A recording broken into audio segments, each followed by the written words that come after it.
This is a quick guide for Arcane Mage in the War Within. We're going with Sun Fury hero talents, and I will put both Raiding and Mythic Plus hero talents in the description for you. And the set we're getting this season is Sparks of Violet Rebirth. Arcane Blast and Arcane Barrage damage is increased. Casting Arcane Blast or Arcane Barrage has a chance to make your next Arcane Barrage deal more damage and generate 4 Arcane charges. Arcane charges are here. Some are going to be generating them, and some are going to be spending them.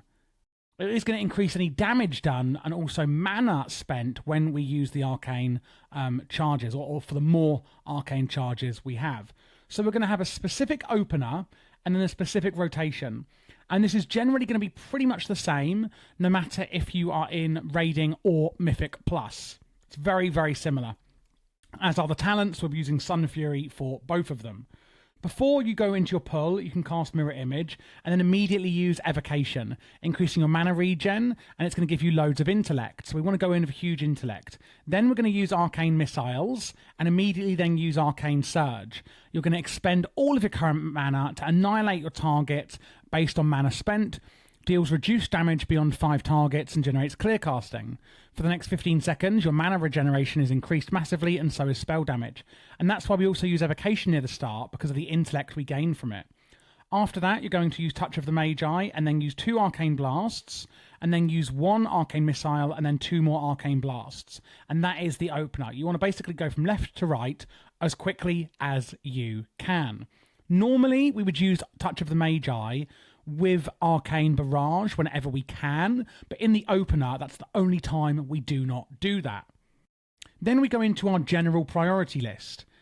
If we have Arcane Soul, we're going to be using Shifting Power, and that's after it expires. That's from our Sun Fury talent here, Memory of Alar. Basically, when our Phoenix, sometimes we're going to be generating a Phoenix, it's going to be doing spells, and then it's going to die off like a Phoenix does, and it's going to generate something called Arcane Soul. When your Arcane Phoenix dies, it empowers you, granting Arcane Soul for a few seconds, plus an additional 0.5 seconds for every spell that the Phoenix had cast. Arcane Barrage, when we're in our Arcane Soul phase, grants clear casting and generates 4 arcane charges. Clear casting is this passive here. Casting arcane spells has a chance to make your next Arcane Missiles explosion free, and we can only use Arcane Missiles when we have clear casting. So we're going to use our Shifting Power after we come out of Arcane Soul. Then we're going to use Arcane Missiles if we have 3 stacks of clear casting. Then, if we've got less than 2 arcane charges, like we do here, we're going to use our Arcane Orb. And if we have something called Burden of Power, then we're going to use Arcane Blast straight into an Arcane Barrage. That is going to be in our hero talents here, Burden of Power. Conjuring a Spellfire Sphere increases the damage of your next Arcane Blast by 30% and your next Arcane Barrage by 30%. So we're going to do Arcane Blast straight into Arcane Barrage if we have that buff at this point in the priority list. Afterwards, you can then cast Arcane Blast if you have something called Never Precision. Never Precision is from this talent here. Consuming clear casting on your Arcane Missiles, so when you use Arcane Missiles, increases the damage of your next 2 Arcane Blasts or Arcane Barrage. So at this point in the priority list, if you have Never Precision, you're going to use Arcane Blast. If you have any clear casting stacks, you can use Arcane Missiles here. Remember, we're only using it here with 3 clear casting stacks. And afterwards, you could just use your Arcane Blast. And if you've got no mana, use Arcane Barrage. And that pretty much is the priority list we are going to be following. In the Mythic Plus build, you can see here, very few things are actually changing whatsoever.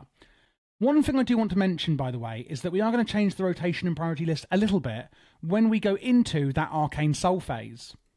You can ignore your Burden of Power completely, and basically, when we're coming out of Arcane Soul, the top priority is, oh my god, we're about to come out of it, let's quickly use Arcane Barrage, okay? And we do want to try and exit the phase with 3 clear castings if we can, but you should be doing that generally with gameplay anyway. Again, if you've got 3 stacks of clear casting, use Arcane Missiles. If you've got Never Precision, then we're going to only use Arcane Barrage, not Blast. And then it's going to be Arcane Missiles with any stacks of clear casting, and then again, just using Arcane Barrage. And that is specifically when we are in the Arcane Soul phase. That is for Raiding and Mythic Plus. I just put it on the Mythic Plus talent tree so that I could just flip over and show you it straight away like that.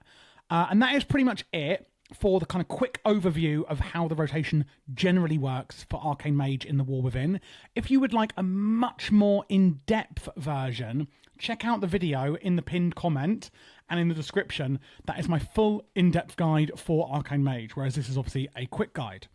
If you would like to as well, you can support the channel by joining the Patreon. That is also in the description, where you're going to get a ton of macros for every spec and class to help you make your life easier in the War Within launch, and also a lot of LVI profiles that you can import in that I've made for you, and also get VIP support in my Discord as well. If you'd like other specs covered for the PvE or PvP quick guides, you can check this playlist here. I am doing all of them for you.